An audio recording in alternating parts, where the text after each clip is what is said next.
Welcome, viewers. Have you ever had that feeling that things just don't seem right anymore? The thing that I'm noticing is immigrants are coming to Australia, and geographically, it's beautiful. Beautiful place, nice beaches, nice landscape, all of that. But once they try and start to financially navigate Australia, it's almost impossible unless you're relatively well off. And this is the crisis that young Australians have found themselves in now. Unless one way or another you've found yourself in a situation where your work is able for you to be able to pay rent and bills and food and fuel, regos, and live,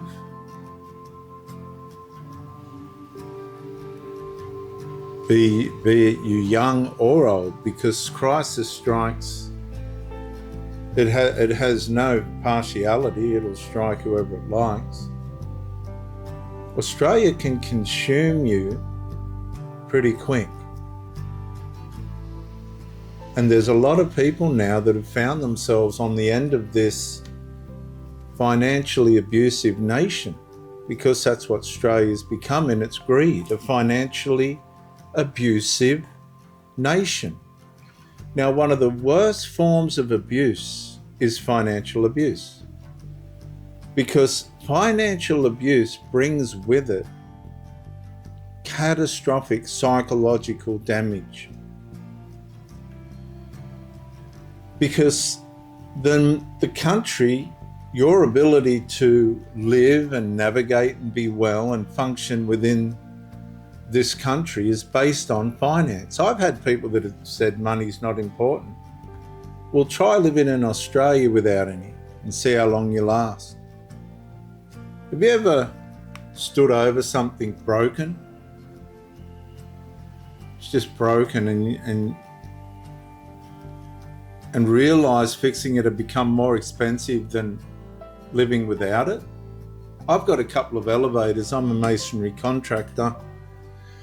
And I've got a couple of elevators that just wore out and need fixing, and they're worth a lot of money, but just got to the point where it was better off just leaving them unfixed. The washing machine begins leaking. A towel went underneath the washing machine. The fridge, towel under the fridge. Then another. The car starts making noises. Radio went louder. The roof started dripping. The bucket appeared, then stayed. Once repairs were part of maintaining a home, now they become financial emergencies.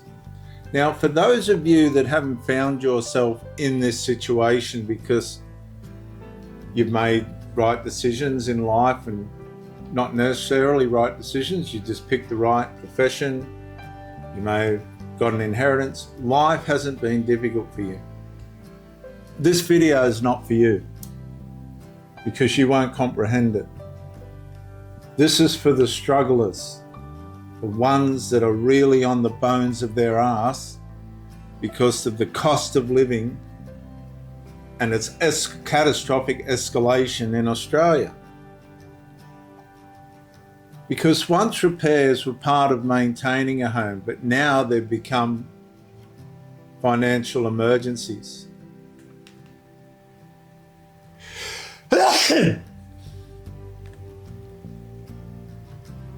The plumber quoted more than the fortnightly grocery budget. The mechanic found 3 problems when the family could barely afford 1.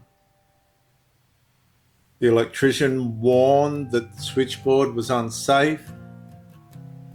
Everyone nodded. Nobody booked the work, but across Australia, Houses remained standing while their insides quietly deteriorated because of the cost of living and its catastrophic, accelerated increase upon the people. Wages didn't match the escalation of the cost of living, and people were left behind. People were existentially left behind because of the cost of living in Australia. Fences leaned. Mine leans. Hot water systems failed. Mold returned every winter. Families learned to live around damage. They timed the Come on, is this ringing a bell? They timed their showers. They avoided certain power points. They drove with warning lights glowing and just leave the warning light on in the car. They stopped inviting people over. And the shame was not that things were broken. The shame was that they could no longer afford to make them whole. They were trapped, unable to fix simple things anymore because of the cost. And this is how the third world decline entered ordinary Australian homes. I'm going to say that again. This is how the third world decline has entered ordinary Australian homes. Through patched walls, unsafe wiring, bald tyres, missing teeth, and repairs postponed until danger become normal. The country still called itself prosperous, but prosperity had become something seen on television, not felt in the kitchen or in the lounge room by the ordinary Australian. People were no longer maintaining a standard of living. They were managing controlled deterioration. And every broken appliance became another reminder that the household had no margin left. There's nothing left, week in, week out. Every temporary fix became permanent. Every warning became background noise. And slowly, a healthy, wealthy nation began teaching its people the survival habits of poverty. And I'm going to say that again.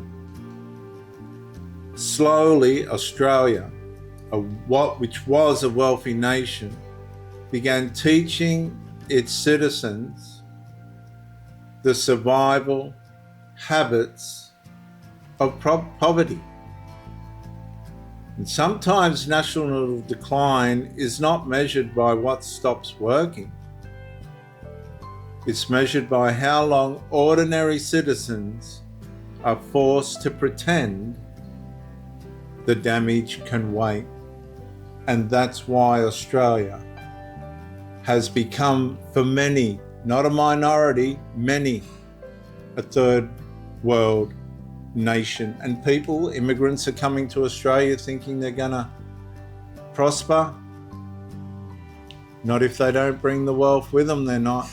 And many now are going back to where they came from, particularly the ones that can't get on the benefits that Australia offers to those that come to this nation. Australia and Australians in the middle to lower class end are now starting to experience third world Australia.